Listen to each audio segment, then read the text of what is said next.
G'day, Michaela. Morning, Borg. You're nervous, aren't you? I think I know what you're going to ask me today. Oh, do you now? Yeah. So, I got a question for you. If you could only wear one item of clothing for the rest of your life, what would it be? Oh, that's not what I was expecting. A onesie. A onesie. Nice. Gee, you recovered well from that. I was going to go something interesting. Welcome to the Tradies Business Show, helping you get off the tools and into true business ownership, so you can spend more time doing the things that matter most. Now, here are your hosts, Warwick Bidwell and Michaela Clark. Welcome to the Tradies Business Show, listeners. So, Michaela, a onesie. Good choice, by the way. I was hoping to catch you out there because it was either going to be, do I want to cover the top or the bottom, which for the ladies, that's an important consideration. For the dudes, it's easy, just shorts, stubbies. But got another question for you. Do you own a onesie? No, but I want one. You want a onesie? Yeah.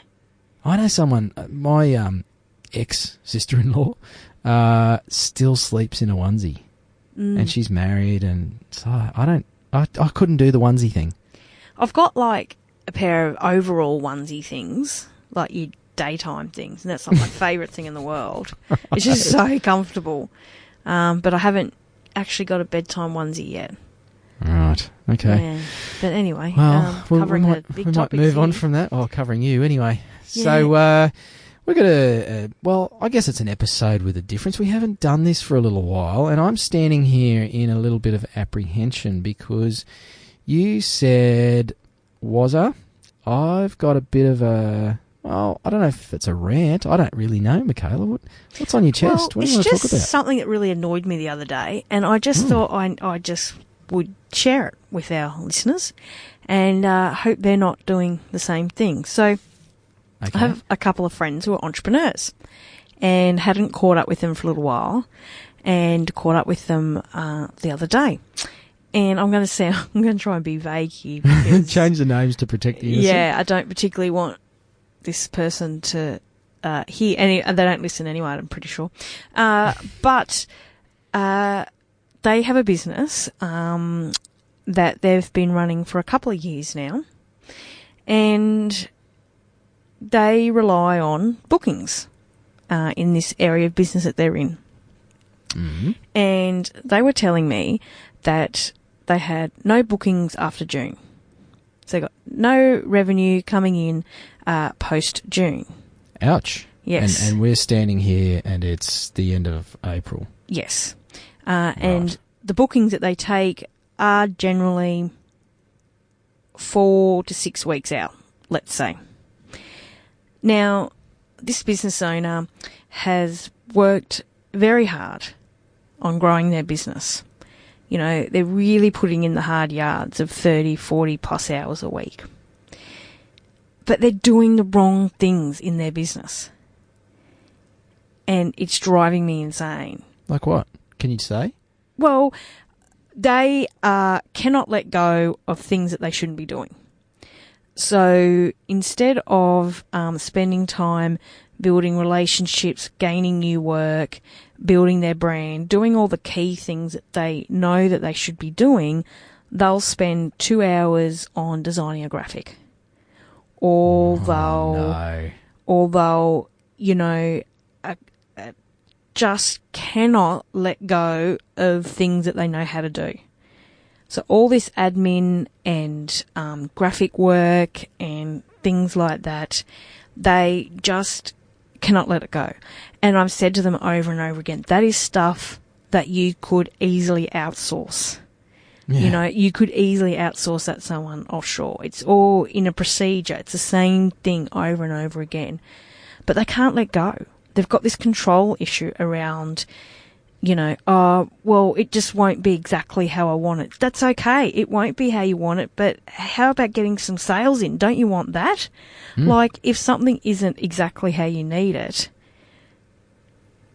like, who cares? If it still does the job and still presents your business in a good light, if it's not the exact thing that you would put out in an ad or a piece of graphic work or whatever, so be it. It's about good enough is good enough. For right now, when you don't have a lot of resources at your disposal, you don't have a lot of team members to help you, you're a bit of a startup and you are struggling and doing the hard yards. So they're constantly talking about how hard they're working. But then I think, okay, look at your effective hourly rate and, you know, divide your 40 hours by how much you're bringing in. And I think if they did that, they'd be astonished at what they're working for. As in not very much. Yeah, it would be like under... Yeah. And I find a lot of business owners, when you do that, it freaks them out. But I've seen numbers like $10 an hour that people are actually earning, basically. I mean, you wouldn't work for somebody else for that sort of money, and yet you do it for yourself. You spend 60 hours a week to make 50 grand a year. It doesn't make sense. Yeah, and it's just this letting go of the things that you think, you know, you just do because you're being busy. And, you know, that's what you need to do, and you can't let anyone else do it because they're not going to do it as good as you. But you've spent, you know, your 30, 40 hours a week doing things that really should be delegated. And now this person is, you know, complaining that they have no money coming in. You know, and this business has been going for a couple of years now. So there's certainly, it's past that, you know, startup phase where really now, you know, they haven't really put themselves out there at all and now complaining that they haven't got any sales or bookings. So because they're so busy doing this other stuff that they should have delegated anyway, but can't let go of. Do you think they can't see that they're doing that? Are they aware of their Yes, they're behaviours? aware of it. Yes, they're aware of it. Why? Because you've told them? Yes, and they've told me. So why aren't they changing? Well, this is what... This is really frustrating you. It is, because it's so simple to me, like... Ah, to you it is. Yeah, because I'm on the outside looking in. Yeah. But, you know, there's no way this talented, amazing person should be spending 2 hours in Canva designing something. But... So yeah, what's I know driving... they're good at it, and they like doing that. Are they good at it, though? Well, the end quality is good. Okay. Yeah. But it doesn't mean they're the best person to actually do no, that. No, and it's not the best use of their time I'm really in good any at, means. I'm really good at washing my car, but it doesn't mean it's the best use of my time. Exactly. But, I mean, this has been going on for months now with this person. And so they're well aware of it. So I'm thinking, what is it that's blocking them? Where's this likely to end up, Michaela, for these guys? I mean, where do you see this? So they got no bookings for June. Give this 6 months. What's likely to be the end game here? Well, they certainly have other revenue streams that they're investigating. Okay. You know, but I'm thinking, well, that's all well and good, but you need to put some bread and butter on the table. Yeah. You know, so... But they have some grand ideas, and that's great. I just want to know, how can I get through to this person that they need to let go of control and they need to delegate and outsource? That there's some fear or there's some block there that they're not going to do the work, the hard work in finding new customers, and, you know, this business that they're in, it's not something they can just put out in a local paper. Because there's a number of reasons that people don't change or don't let go of things. I mean, it's a pretty complex issue, but certainly from my perspective, I've seen lots of examples of this same situation, and I'm sure we've got listeners sitting there. And if you're sitting there thinking, what's wrong with that? What's wrong with me doing my own, you know, design work that takes me 6 hours to move a box around on a flyer and then get the cheapest quote for printing and then go backwards and forwards for proofs and everything because I want my business cards to be perfect. That's not the point, though. No. But if that's you, then, you know, there's a whole bunch of reasons why we do that stuff and why we won't let go of control or change our behaviours. A lot of it, I think, if I bust it down to a few simple things, I wonder if there's some avoidance behaviour going on here. Like, This person likes doing the design stuff. I actually think it's deeper than that. Okay. I actually think this person has a critical fear of success on their own terms. Well, you could pretty much say most people have that. No, but this particular entrepreneur is very talented. Is great, but have run successful businesses, big businesses, but not under their name. So that's an identity thing. Yeah. Potentially. They're very good at running multi-million-dollar businesses, but this is their own idea. This is their own startup. And, this has been going on for a while now. And they're smart. They know they're doing it because they've said it over and over again. But they're just focusing on those things they feel comfortable with. Yep. And still with no bookings post-June is not getting them into action. Because that would require belief in one's own value and also, self-promotion. I have to say, Michaela, I can identify with that. I've avoided promoting myself, and a lot of people think I'm a bit of a self-promoter because of the show and, a bit of Facebook posting and social media stuff around our episodes, but you and I both know that I play pretty small when it comes to marketing myself. And I think everyone hates marketing themselves. I think it's something we all suffer from. Well, it feels a bit arrogant, or you feel like a bit of a narcissist, really, putting yourself out there. We have the whole tall poppy thing here in Australia, and people think you're a bit of a wanker if you talk about your achievements and put yourself out there. It's some pretty crappy mentoring we've had growing up and by our schooling system, perhaps. But that's a big one, and it's a tough one to overcome too, because it's really deeply ingrained in so many of us. Yeah, that you shouldn't promote yourself. And I can see this coming out in this person that, they've just stayed in this same position of really thinking quite small. But talk about going bigger. Yeah. But their when actions it comes down to it. But when their actions come to it, they're not doing anything, above what they should be doing. So what do you think? There must have been people who have been in this situation and had a shift and then gone on to become quite comfortable with their own success and without being wankers about it. I think you can be very, very successful and even in the public eye and still retain your humility. What do you think it would take to get a shift, not just with this person, but with anyone who's listening to this feeling a little the same way? Well, I think it comes down to, and this is very easy said than done, is having the self-belief and self-love that what other people think of you doesn't really matter. I think we are so caught up in what other people are thinking and what will they think if I fail, or what will they think if I'm successful, or how does this reflect on me, where if we just had enough self-love, I don't want to get too woo-woo here, but if we just had enough self-belief and self-love that why do we care so much about what other people think? If we provide a good business and a good service, it will come through. But it's hard not to be too woo-woo in inverted commas about this stuff, because it really is.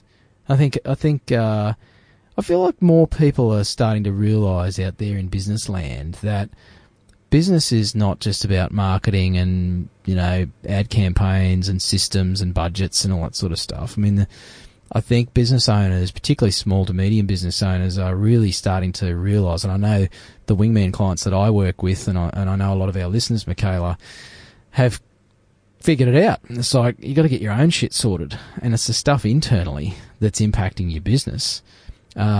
More so than the stuff externally. And when you get the internal sorted, the external kind of has a habit of following along and falling into place. So, the whole what other people think of me thing, that's another massive one. Gee, you've opened a few cans of worms today. Because, this entrepreneur, is working really hard and could be really successful, but they're getting in their own way. Yep. Critically getting in their own way, and I just think, what can I say or do to help them overcome this? And it's really interesting, this process that this person's been going through. Sometimes do you think... Just don't complain that you're broke when you're not doing any... That annoys me. That's more was what my vent was going. But So you're broke but not changing and still complaining about it. There's a lot of people that do that. Yeah, that really annoys me. But anyway. Complaining about their circumstances and not doing anything about changing it. Yep. And going on for a really long time. Yeah. But that's human nature, isn't it? Well, it is, but doesn't mean it's good. Still can annoy me. No. And I'm not perfect by any means. We all do it. Yeah. But I just want to know how can I help this friend get through this block? Because, they're really limiting. So how blunt and honest have you been with this friend of yours? Well, probably not as blunt and honest as I've needed to be by any means, but I have gently softened to say that perhaps you could offshore a lot of this work. And there's pushback. Oh, but I want someone local, or they're just not going to do it how I want it, or it's just as quick as for me to do it, blah, blah, blah, blah, blah. So all the fear and that is coming out when, and... That's just a smokescreen though, isn't it? Yeah, exactly. And, this is a bit of advice for you, Michaela, without sort of knowing who you're talking about here makes it hard, but I think sometimes as those good friends, and I know in our roles as consultants and mentors to people in business, I think our job is to call bullshit as strongly as we can and be that unreasonable friend that has to put our own fear of perhaps, risking a friendship over doing what we believe in, what we know is required with these people. So I think sometimes it requires a bit of a, even that breakdown between two people for someone to have a breakthrough. Which would mean, you risking coming across as too nosy or arrogant or whatever to actually call BS on some of those excuses and avoidance behaviours and just say, well, that's crap. That's not the truth. What's the truth here? Because there's plenty of people that have outsourced stuff. And, the whole local thing or having control over it, that's all rubbish. We know that. Yeah, and this is just... This is small things compared to what they should be doing. Yeah. In their business. Yeah. It is so ludicrous that they're spending time on this when there's other things that I know they can do and they know they should be doing and can doing it, but they're not. So a bit of tough love, you reckon, from me? I think so. Because they are asking for my help, and I'm like, well, I have tried to say you need to get this shit off your plate. Yeah. So you can focus on revenue generating activities. Yeah. I think it comes down to the quality of the questions that we ask sometimes too. Of rather than telling people is actually asking them the really tough questions. And I know I've got a wingman client that has literally texted me this morning as we were coming into the studio here to say that they had finally sent their first EDM, which is electronic direct mail. So they've sent their first email out to their database, and it has taken me, I'm not kidding, so I meet with this client every week as part of their wingman deal, and this topic has come up probably every week for at least the last 8 weeks. It's taken this business owner almost 3 months to press send on their first email, and it's a bloody good email. I've seen it, and it's got good content. It's had a marketing person actually have a hand in it to help create it.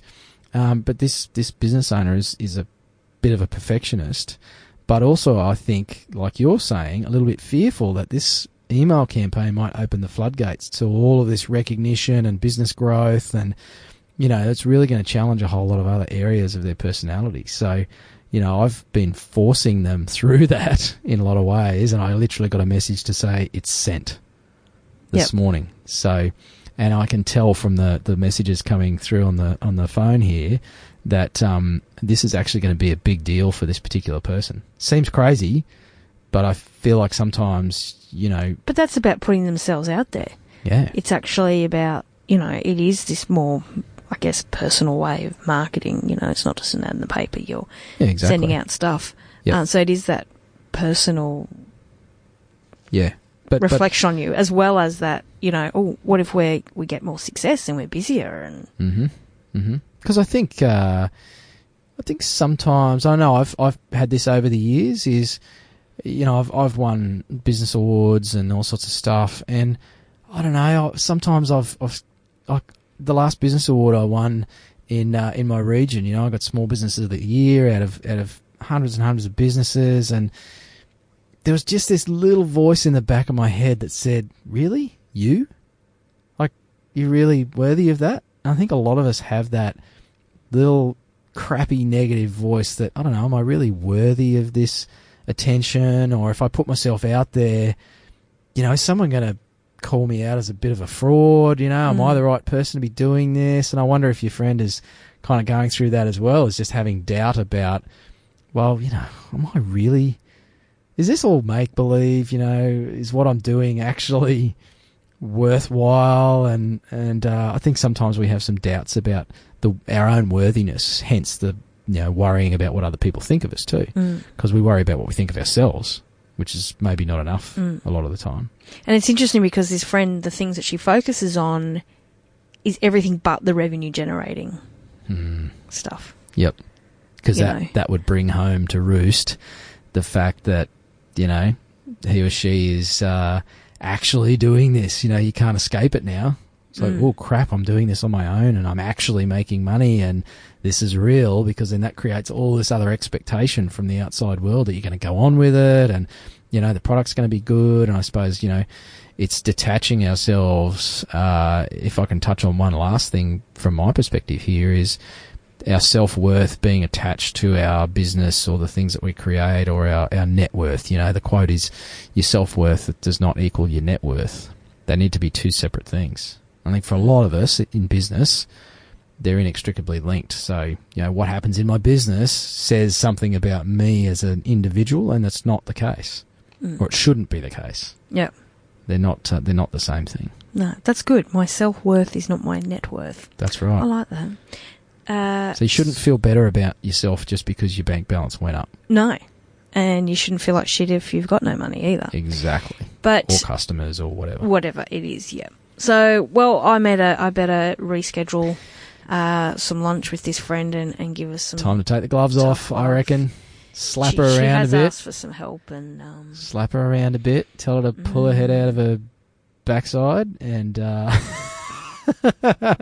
get her on the show. Maybe we should get her in for a hot seat. No. Well, thanks for sharing, Michaela. I'm pretty sure there's a bunch of listeners out there thinking, shit, that probably sounds a bit like me. If that is you, and perhaps you're clinging to stuff, or you want to change, but it's not happening for you, hit us up here at the Tradies Business Show. Leave us a voicemail with a question or challenge. So go to the website, tradiesbusinessshow.com. Leave us a voicemail. We had a listener question go to air recently. Feel free to do the same. We'd love to get you on air. We won't name and shame you if you share your challenge with us. But look, if it's good enough, we might even get you on the show for a hot seat and help you out on air. We'll give you a bit of tough love here at the Tradies Business Show. So maybe I should secretly record this meeting with my friend and see how I go. Ooh, yeah. We might have to do some fancy editing and just change the sound of her voice so that we don't incriminate her. But thanks for listening. Great to have you with us at the Tradies Business Show. And yeah, as I said, hit us at tradiesbusinessshow.com. Leave us your voicemail. Check out our downloads and everything else, or find us on Facebook. Great to have you with us. Until next episode. Bye. You've been listening to the Tradies Business Show with Warwick Bidwell and Michaela Clark. Want to get off the tools and into true business ownership? Find out how at tradiesbusinessshow.com.